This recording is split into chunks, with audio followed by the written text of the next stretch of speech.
freedomtalkradio.co.uk. This is the most diverse, most amazing, one of the funniest radio stations you could ever listen to on the internet. I've heard so much stuff from the ups, the downs, the lefts, the rights, the politics, the non-politics, the schmolitics, whatever you want to call them. It's great.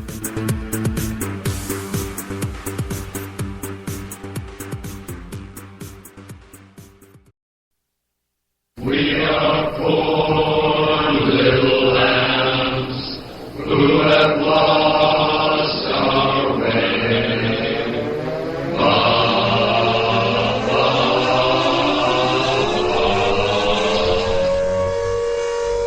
This message is transmitted at the request of the United States Office of Civil Defense at 3:40 p.m. Pacific Standard Time. NORAD detected a long-range nuclear missile launch in North Korea. This government doesn't want things in the public. It's not a government, a transparent government.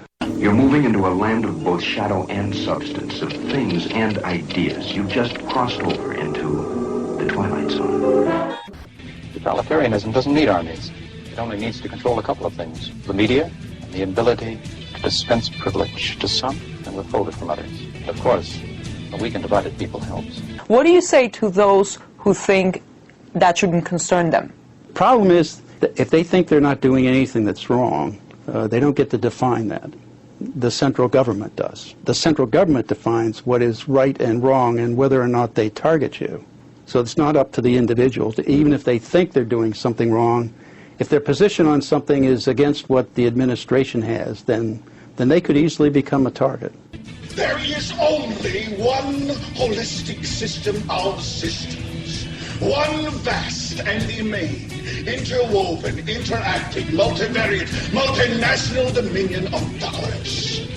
Petrodollars, electrodollars, multi-dollars, rank marks, rims, rubles, pounds, and shekels. It is the international system of currency which determines the totality of life on this planet.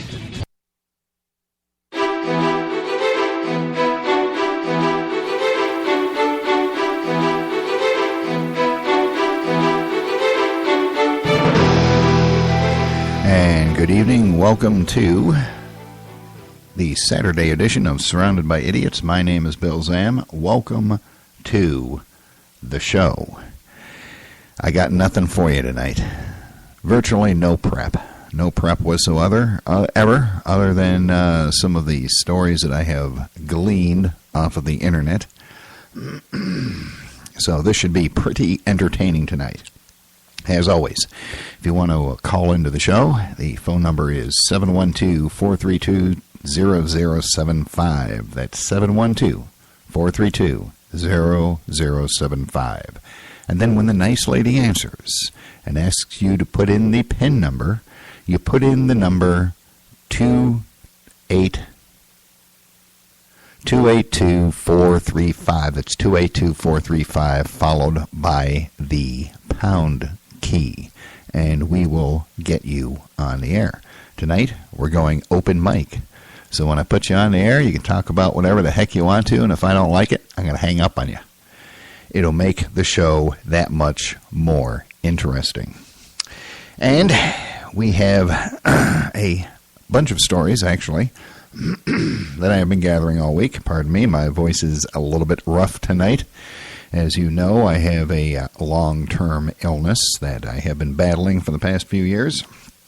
I have actually made great strides in my health recently because I have been doing certain activities that I'm not supposed to be doing that lead to a longer and more productive life, namely exercise. I'm not supposed to be doing exercise anymore because my heart rate's not supposed to go up too high. Otherwise, I pass out. I faint. So I have to be very, very careful. I've basically just been doing what I used to do when I was a runner, lifting weights, doing some bodybuilding, and doing some running.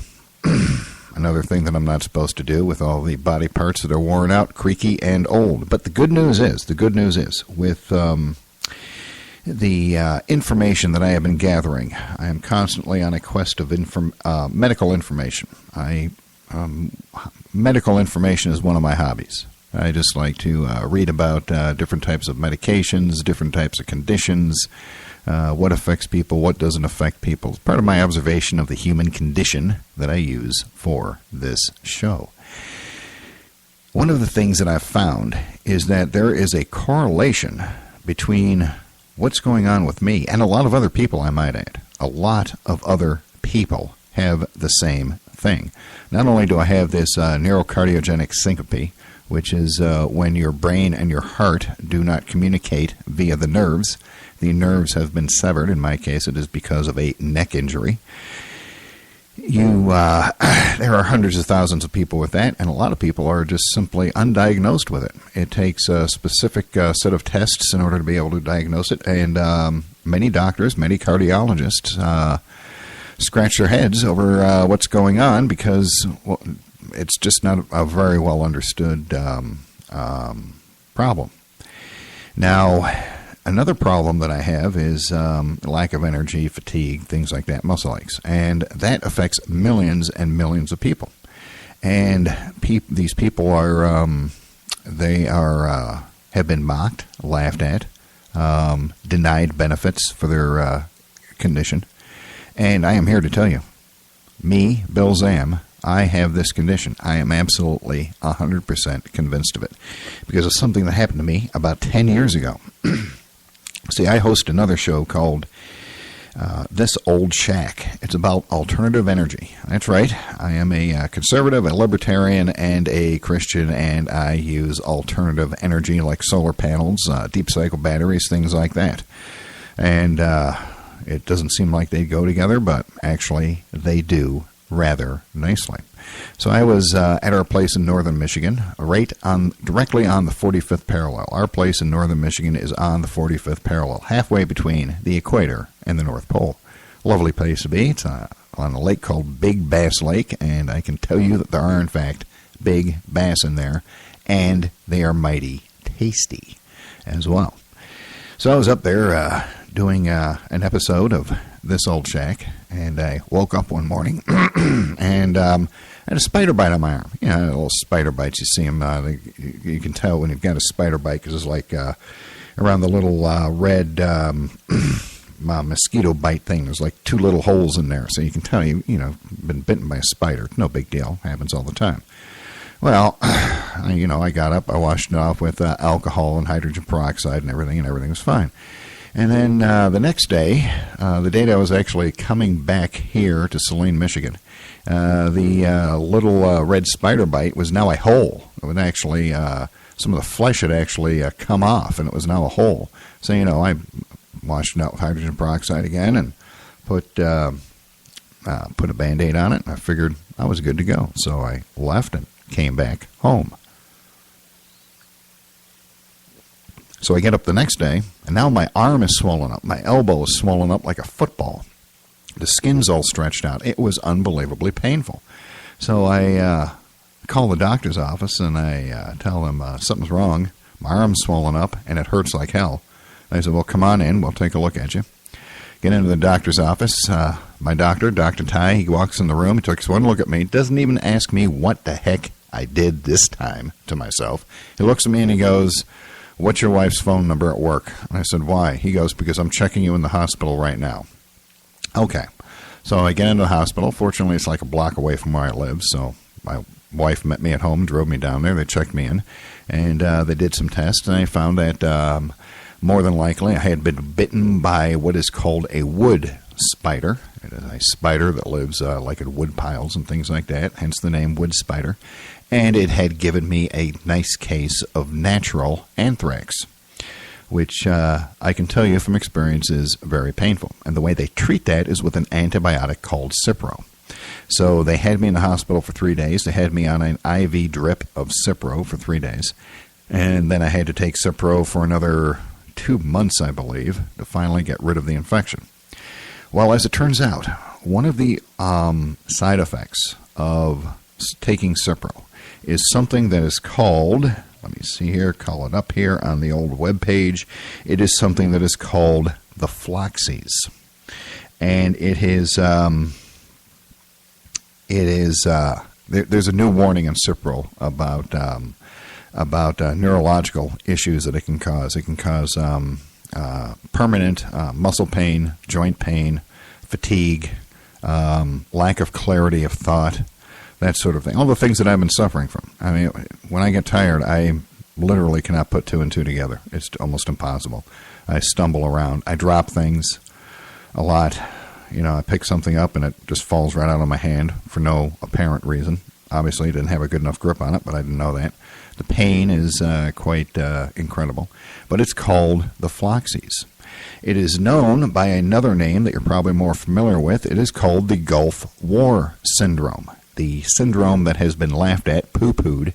Veterans have been denied their benefits for having this treated. And I can tell you that if this is indeed what I have, it is quite a pain in the ass, to be quite honest with you. And I read that article. Let's see, where the heck is that article? I believe that article is at activistpost.com. You can read about it. It is. It was actually published in the Air Force Times. The Air Force Times. So if your doctor or any medical professional prescribes you Cipro, the antibiotic Cipro, make sure that you look up the latest FDA warnings on it before you begin taking a course of Cipro, because the effects can be quite dangerous and quite painful.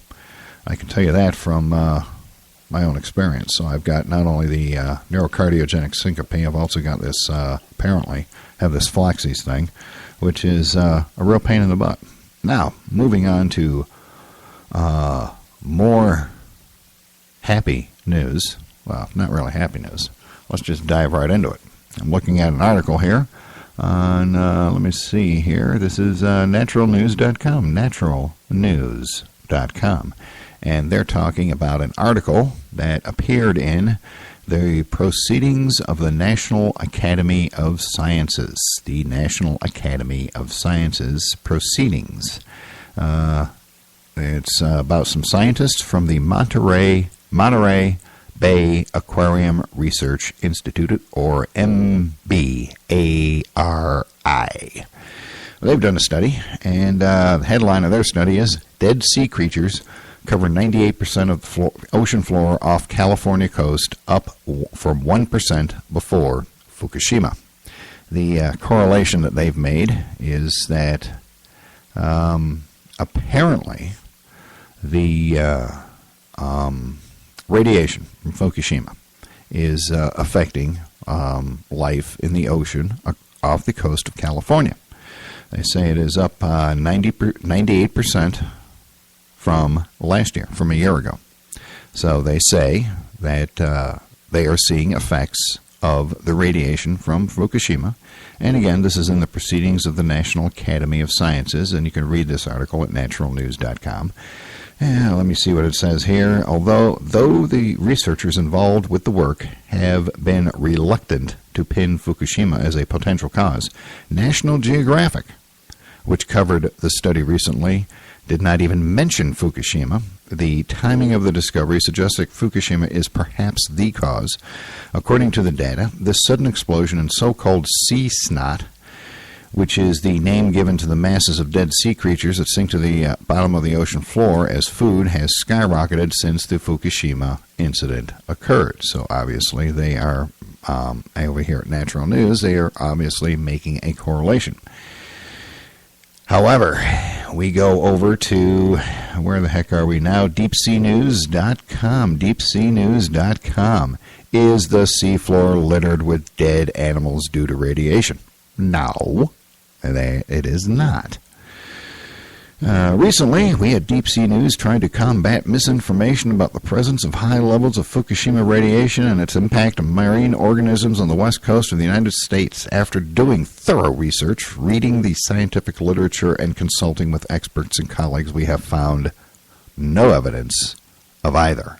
In other words, there's no evidence of dead animals laying on the seafloor, and there's no evidence of the radiation. which flies right in the face of what National Geographic and the proceedings from the National Academy of Sciences found, that the number of sea creatures has risen by 98% in 1 year. Neither one is making a correlation to Fukushima. The people at naturalnews.com are making that correlation. So you've got two scientific groups that say there's dead sea animals. You have another scientific group that says there's no dead sea animals. And no radiation. It has absolutely no radiation. Until you come across another article right here. Where is this one at? This one is at there is resistanceunited.com. There is resistanceunited.com. Right here it says, California has mobilized hundreds of thousands of citizens to clean up debris along the beaches, including debris from the 2011 Japanese tsunami. This catastrophic event resulted in radioactive debris being sent into the ocean from the severely damaged Fukushima Daiichi nuclear power plant. Okay. They are making the people that are cleaning up sign waivers that they will not hold anybody responsible for radiation poisoning or illnesses due to radiation that they are being exposed to by cleaning up the seashore along the California coast, that the National Geographic Society, the proceedings of the National Academy of Sciences, and the deep sea research people say don't exist. So on the one hand, you have people signing waivers that they will not hold anybody responsible for the radiation poisoning that they might suffer. And on the other hand, you have the mouthpieces telling you that there's no danger, everything's fine. Everything is just fine. And you know, that whole thing, just even considering stuff like that frequently, it affects me greatly because I'm worried about that a lot. In fact, it makes me sound like a chipmunk a lot of the time. And it's just so damned irritating that these people simply will not tell us the truth. Why cannot they tell us the truth just once? And if I really was a chipmunk, it would be driving me nuts. Absolutely nuts. And crazy. So the whole thing is, look, we know right now there's 8 times the level of radiation that you're allowed to be exposed to right at the perimeter of the Fukushima plant. I've got that here article here somewhere. And let me see here. Let me see. There we go. Look at that. We have the last bit of news about the Antarctic global warming expedition that was airlifted from the ice because they got trapped in the ice. That was nice. Let me see here. We've got. There is a. Hold on a minute here. There is an article about that, but I can't find it at the moment. There is an article about the increase in radiation at the border of the Fukushima plant that is highly dangerous. You're allowed to have 1 microsievert a year of this radiation, and they've got 8 of those a day coming out. So it's radiation has gone up a lot around there. And only a fool would not think that it's going into the ocean. Also, last week or the week before, we saw images of reactor number 3. Reactor number 3 had a lot of steam and smoke coming out of it. More than likely, at enenews.com, the article they have is very interesting because they say, well, during the initial explosion at the plant, because there was an explosion, they believe that the going theory now is because the roof of that particular containment building had collapsed.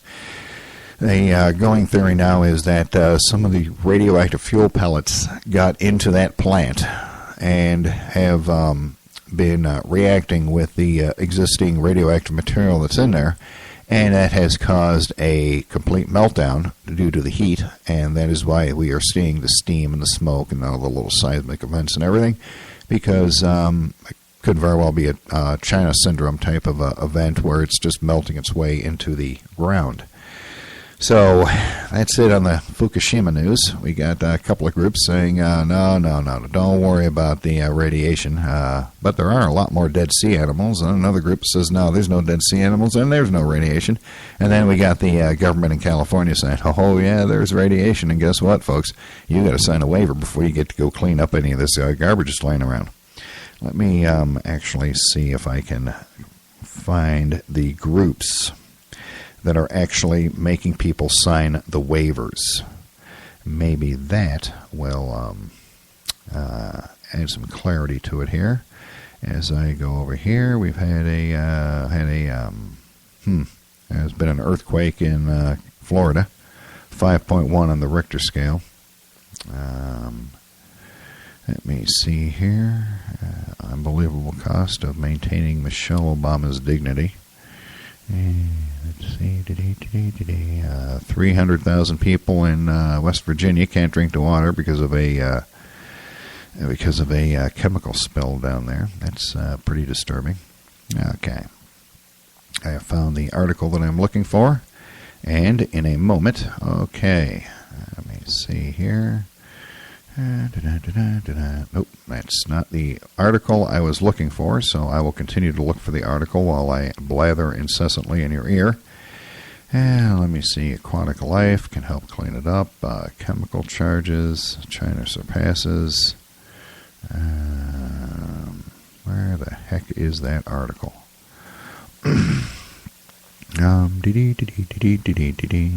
And of course I cannot find the article.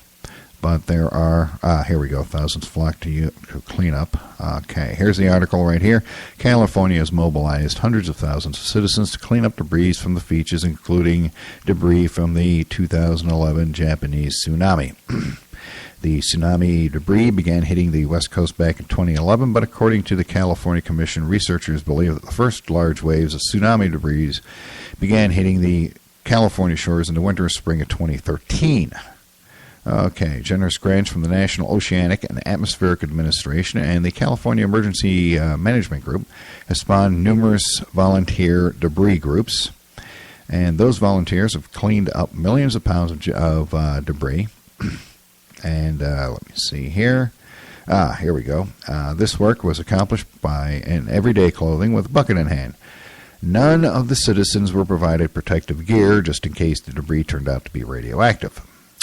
Each beach debris collector must sign a secured waiver of liability and assumption of risk, which informs the debris collectors that cleaning up the beaches involves certain risks, including environmental conditions, including radiation and chemical exposure to chemical toxins. The release includes any lawsuit or claim for themselves, their family, estate, heirs, or assigns should they become injured while participating in the event. And let's see. So there you go. That's the last of the Fukushima news. And I am going to take a quick break while I gather my wits, or what's left of them, and I'll just run a couple of station promos. Here you go. You are listening to the Freedom Talk Radio Saline Entertainment Television Group Network. If you would like to speak with the host, call 712-435-0075. That's 712-435-0075, and then dial 820-475 followed by the pound key. That's 820-475 followed by the pound key.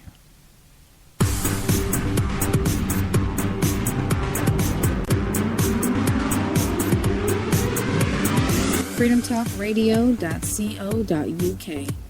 This is the most diverse, most amazing, one of the funniest radio stations you could ever listen to on the internet. I've heard so much stuff from the ups, the downs, the lefts, the rights, the politics, the non-politics, the schmalitics, whatever you want to call them. It's great.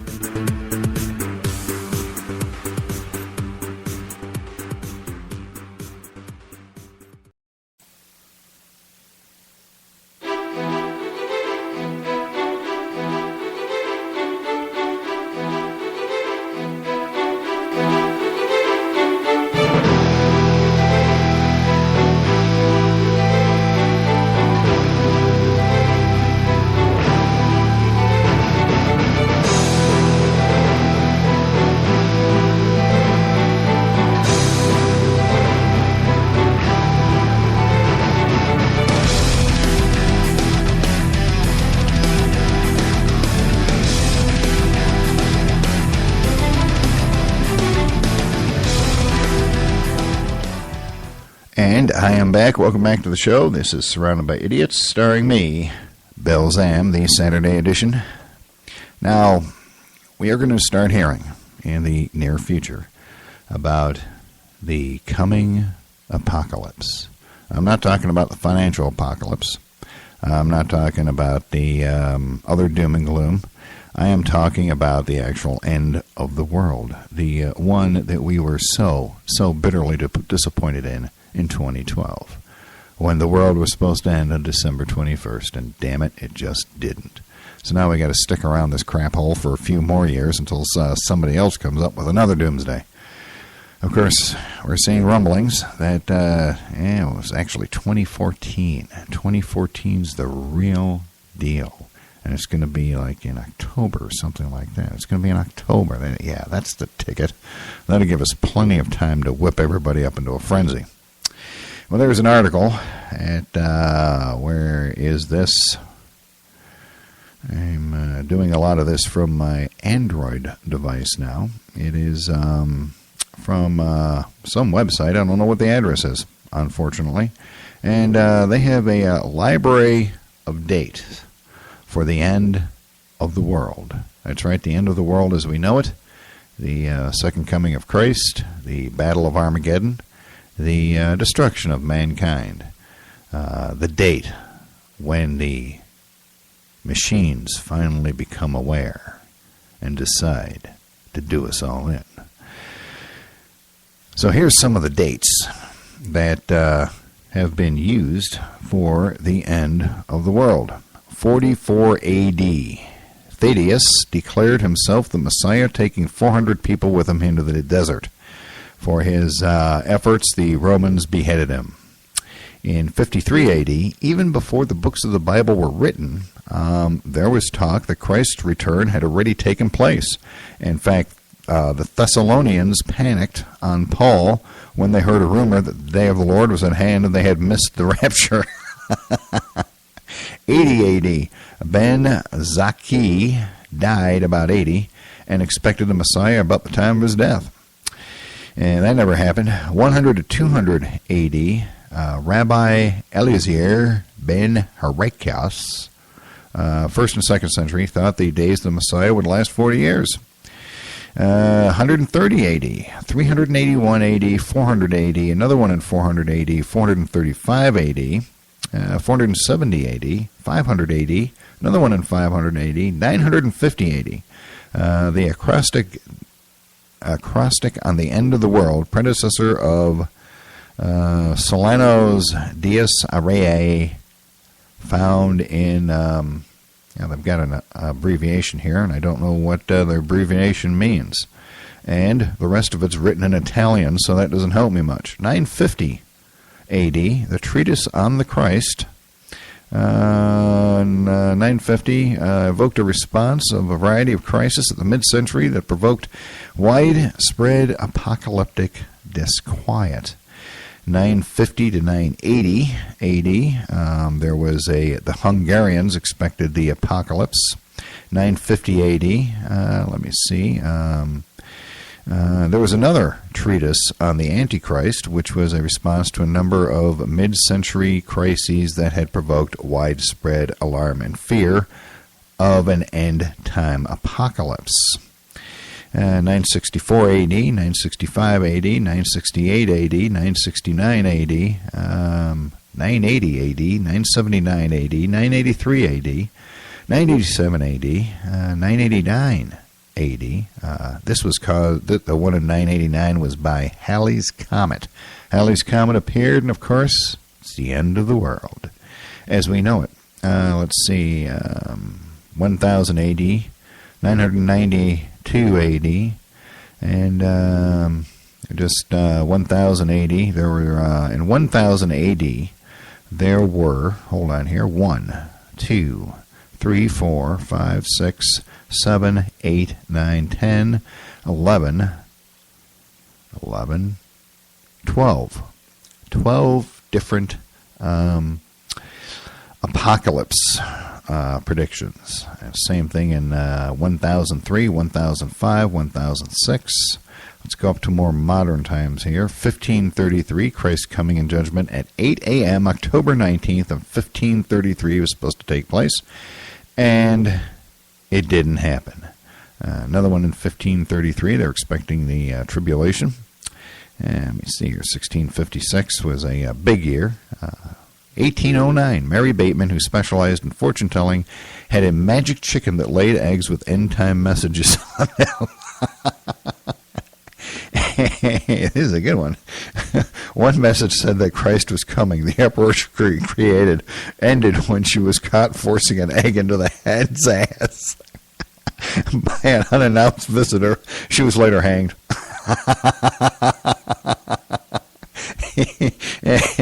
And it was so nice, I'm going to read it twice. 1809, Mary Bateman, who specialized in fortune-telling, had a magic chicken that laid eggs with end-time messages on them. One message said that Christ was coming. The uproar she created ended when she was caught forcing an egg back into the hen by an unannounced visitor. She was later hanged. Yeah, that's pretty good. I like that one. Let me see. 1814, there was a woman who was supposed to give birth to the Christ child again, and she died. Let me see, 1836, John Wesley, founder of Methodism. Let me see here. Let me see, 1843, 1859, 1910, the revisit of Halley's Comet was for many an indication of the Lord's second coming. The Earth actually passed through the gaseous tail of the comet. One enterprising man sold comet pills to people for protection against the effects of toxic gases. Interesting. I'm sensing a whole new business opportunity. I think maybe if I get some Pez candy, I could sell that as comet pills. Because most of the idiots that believe this kind of stuff would probably buy them. 1914 was one of the more important estimates of the start of the War of Armageddon by the Jehovah's Witnesses. They computed in 1914 from a prophecy in the book of Daniel chapter 4, the writings referred to 7 times. The Jehovah's Witnesses interpreted each time as equaling 360 days, giving a total of 2,520 days. This was further interpreted by representing 2,520 years, measured from the start of 607. This gave 1914 as the target date. Let me see here. Oh, and the Jehovah's Witnesses also predicted the end of the world in 1914, 1918, 1920, 1925, 1941, 1975, and 1994. 1914 was also a big year because there were about 10 different people that said the world was going to end. 1967, when the city of Jerusalem was reclaimed by the Jews, prophecy watchers declared that the time of the Gentiles had come to an end. Let me see here. 1970s, David Berg was the founder of the religious group, the Children of God. He predicted a comet would hit the Earth probably in the mid-1970s and destroy all life. That didn't happen. 1973, a comet that turned out to be a disappointment compelled one preacher to say it would be a sign of the world's end. And the Jehovah's Witnesses were back at it in 1975, and they said that there was going to be the end of the world, and that didn't happen. We have them in 1981, 1982. Let me see here, 1988. Let me see here. Yep, there's going to be the rapture in 1988. I missed that one too. I just seem to keep missing out on the raptures. And we have more and more rapture predictions. 1994, there were about 30 different predictions of the end of the world, and you see how that goes. People have been predicting the end of the world since the beginning of time. So, the world is always supposed to end. You never know when it's going to end, so you might as well just live life to its fullest, like I attempt to do sometimes, except when I am doing a show that I simply haven't prepared for. And more than likely, there's nobody listening, which is so much the better, because frequently I talk to myself anyways. and the voices in my head have a tendency to respond. Now, there is one story that I'm following, researching. It's not a story that's developing. It's a story that is fairly static in nature. That involves actually the network here, and it involves actually everybody that uses computers, whether they realize it or not. And that is the ability to record audio with your computer in a certain way. Everybody knows there's a microphone port on your computer. You can there's a lot of laptops have a built-in microphone. Your Android tablets and your iPads, they have built-in microphones, as do your smartphones and whatnot. And there's various software and applications that you can use to record audio, whether it be music, songs, that sort of thing. There's various ways to do it. There is one large gap, though, that apparently is you could call it a catastrophe almost. Not a catastrophe. It's major news. It's major news because something was done to computers back in the mid-2000s. Starting, I think, in about the mid-2000s. Something was done to computers to render them impotent at certain tasks on purpose, apparently. And I know this is definitely true for Windows computers. I don't know about Macintosh computers. But there is, when you're doing a radio show like this on the Internet, or just about any type of radio show where computers are involved, you need to be able to take not only what you hear in the microphone, but you also need to be able to take what you hear on the computer itself, like the phone calls for the callers that call into the show, or if I have a guest on, or if we've got music like this, and music like this, music like this. Okay, so that doesn't want to play anymore. That's very nice. I appreciate that. That's pretty good. Yet another tragic software failure on the show. At any rate, when you're doing a show and you're going to have interviews, let's see if it'll work this time. No, it will not. Oh well, forget it. At any rate, when you're doing a show on the Internet, you frequently have to take what you hear coming out of the speakers and put it on the air. It's called what you hear, a stereo mix, if you will. And I think I can actually do what I was trying to do a different way, like this.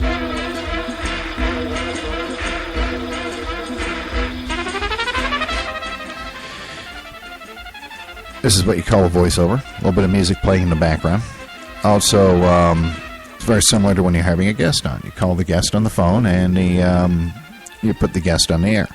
The guest isn't sitting in your studio talking into a microphone. The guest is audio from that's coming out of the speakers. So you have to have a way of essentially making the speakers into a microphone. That is called stereo mix. I have a sound card in our audio server that is from the mid-1990s. It is a Sound Blaster sound card. It is one of the more popular ones, and it is absolutely fabulous. I love the thing. I've had it for years. I bought it brand new in 1995. I've had it since then. I've used it in all the computers that I built or bought or used. And it has stereo mix, and Sound Blaster is called What You Hear. On other computers, like ones with the Realtek chips in them, some of them have the stereo mix that you can enable. It's essentially a hidden resource that you can use. And some computers have that disabled completely, either on the chip itself or through the registry of the operating system. Now here on the FTR SETV network, we have a lot of hosts, and these hosts want to have people on the air, and they don't want to spend a lot of money doing it. So they need to have stereo mix, so they can call people via Skype or Google Voice or or Yahoo maybe, whatever voice chat system they can use to talk to their guests and put them on the air. Unfortunately, most of the computers that they have are the Windows 8 operating system. And apparently, there is no way in hell to make stereo mix work on Windows 8.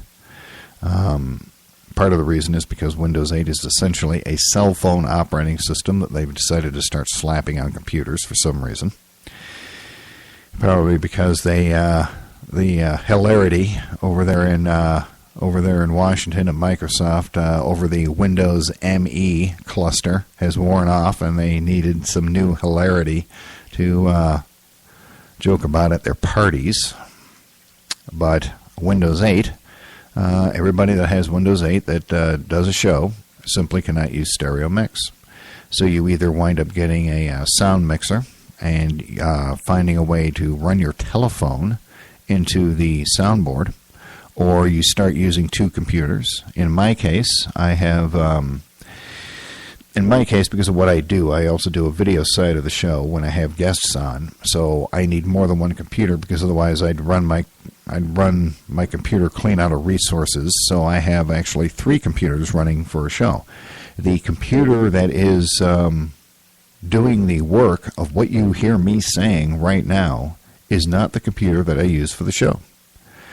That is another computer. I have one that's called a video server, and the audio from the microphone goes into that, and from there it goes from that computer into the line-in jack on another computer, and that actually is what goes out over the air. So I'm not actually speaking into the computer that I'm using. I'm speaking into another one, and of course first it goes through a soundboard. Not everybody has the technical expertise or the resources to do this. I happen to have a lot of computers. I know how to keep computers running. I'm very good at IT and running audio systems. It's what I do. The average person doesn't have that those resources, or frankly that type of ability to be able to do that. And it has turned into quite a issue with getting the other shows up and running on the network, because they can talk into their microphones and go out over the air, but they can't have guests or co-hosts on because stereo mix simply doesn't work on the Windows 8 computers. So that is something that we are working on, and that's a long roundabout way of talking about this, an article that I came across from 2010, actually, and I'm very surprised that it is still floating around out there. But apparently, all you have to do is do a Google search for problems stereo mix, and you will find all of the issues that people are having. This is an article. The title of it is RIAA. That's the Recording Institute, may be forcing laptop manufacturers to disable stereo mix recording. Because one of the uses for stereo mix is if you hear a song on the internet, you can record it through stereo mix, because the speakers will act as the microphone. So what you hear is what is recorded, and the RIAA doesn't like that. You know, because it's kind of like having a cassette recorder hooked up to your radio and recording songs off the radio. I'm sure if they had had the ability back in the 1970s, when every single one of us was making cassette tapes off of songs on the radio, they would have figured out a way to shut that down. This article says, after a frustrating few months of searching for a solution to the audio problems he was encountering while ripping on-screen video with his Dell laptop, a ripped-in editor discovered that others were experiencing the same issue, and that the problem was not confined to Dell laptops. Apparently, the lack of a sound card stereo mix recording option is to blame, and numerous forum threads suggest that the RIAA has put pressure on laptop manufacturers to remove it. After posting this information on Ripton, a Dell representative chimed in to say that the lack of the sound card stereo mix option was most likely due to an issue with laptops running XP, and that a driver existed to correct the problem. Still, it is not clear whether the driver works for all Dell computers or why the option was disabled in the first place. Back in the 1990s, every single computer had stereo mix on it. My first computer was a what the heck was it? I think it was a Compaq Optima or something like that, 33 megahertz. Well, the sound card in that thing, it was 16 bits back then, it had stereo mix on it. And sometime in the late 1990s, all of a sudden, stereo mix disappeared from computers. And a lot of people have been wondering why. Why, oh why, would stereo mix work with Windows 3.1 but magically disappear with Windows XP? So the Dell people are blaming Windows XP. Well, interestingly, the computer that I'm using for the show right now, so that you can hear really neat stuff like the Green Hornet,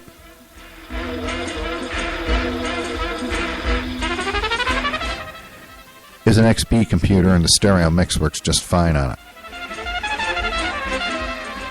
It's not a Windows XP issue. It is not totally a driver issue either. You don't it's like your monitor not working. Oh, you have to update your drivers for your monitor to work. Okay, it's essentially the same thing. Why would one critical aspect of a computer just stop working all of a sudden with one release of a operating system like Service Pack 2? Why would that happen? It's all of a sudden it's your drivers. Well, why doesn't your monitor stop working? Why doesn't your network stop working? Why doesn't the rest of your sound card stop working? It makes virtually no sense at all. I'm smelling a rat in the rat house, especially with the stereo mix issue with the Windows 8 operating system. And it is something that I'm exploring, and I don't like it at all because it makes my life extremely inconvenient, because now we're desperately trying to find ways for our hosts to be able to get guests on the air because they can't. We have some hosts that are going out and actually buying more computers so they can do the show the way that I do it. That's unacceptable, because now people are they're buying used computers. They're not buying new. They're not going to buy another Windows 8 piece of crap. That's for sure. Because those things, good God, Windows 8 sucks so bad. It's unbelievable. Let me see here. Here's another story right here by Jeff Berwick. And where the heck is this at? The Dollar Vigilante.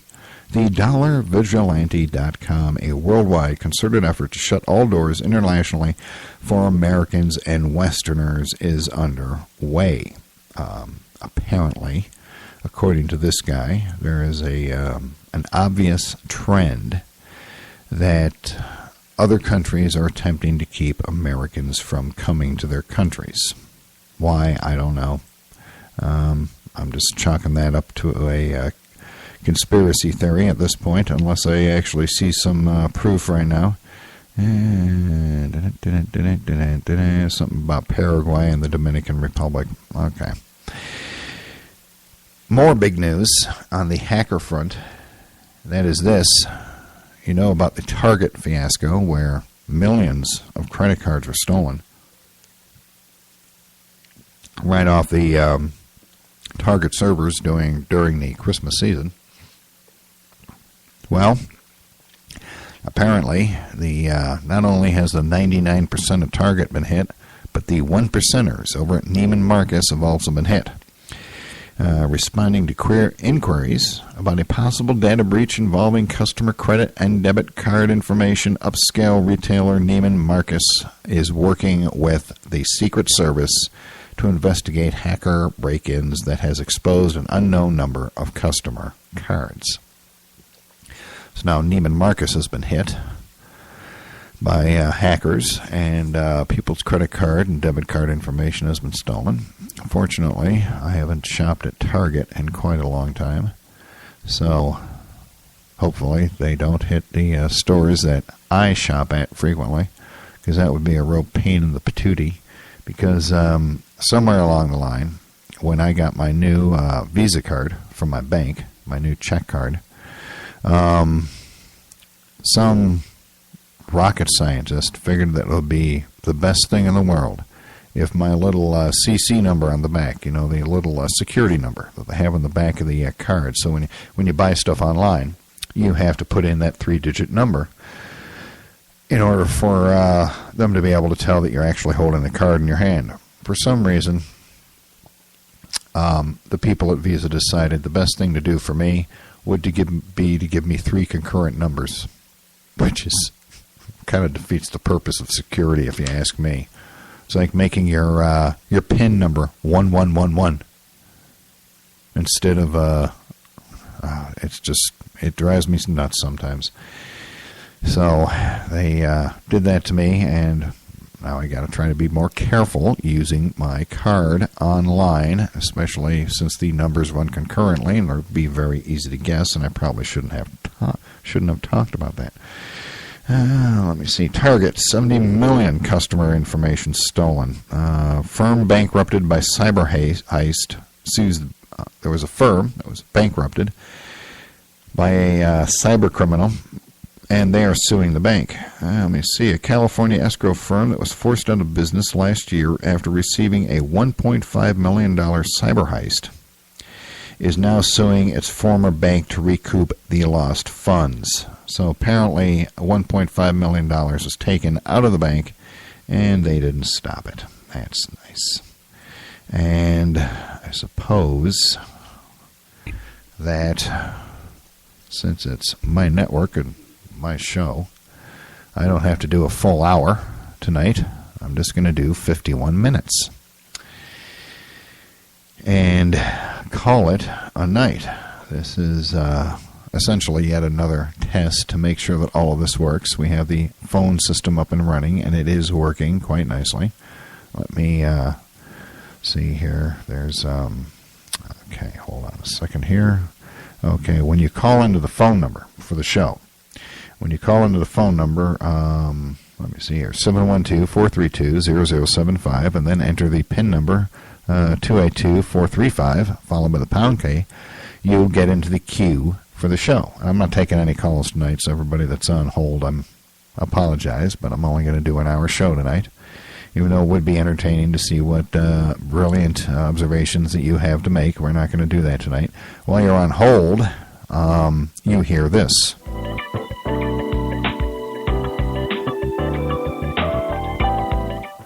Which is the ultimate torture, because when I get a caller on the air that I don't like, I just put them on hold so they have to listen to this.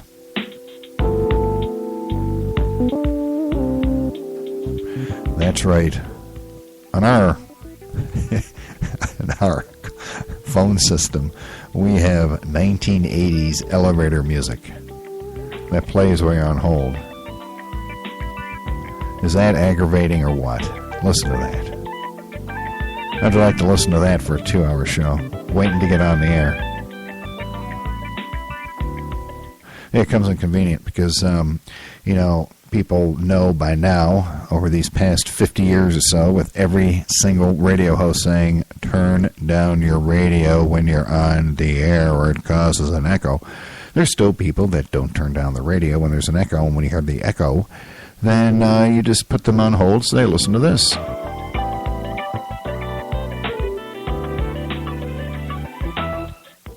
And there you go. And that, I believe, is about all the time that I'm going to waste tonight doing this. Not that it's a waste of time, but it's, you know what I mean. Just relatively unprepared, other than being able to do my chipmunk impersonation. This is Chip the Chipmunk, and I seem to have a problem. All of my nuts have been stolen.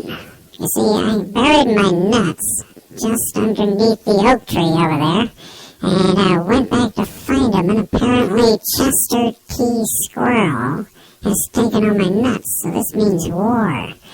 It's gonna be a war of chipmunks and squirrels, and we're gonna go at it and tear each other's fur out, and it's gonna be great fun for all the cats in the neighborhood to watch.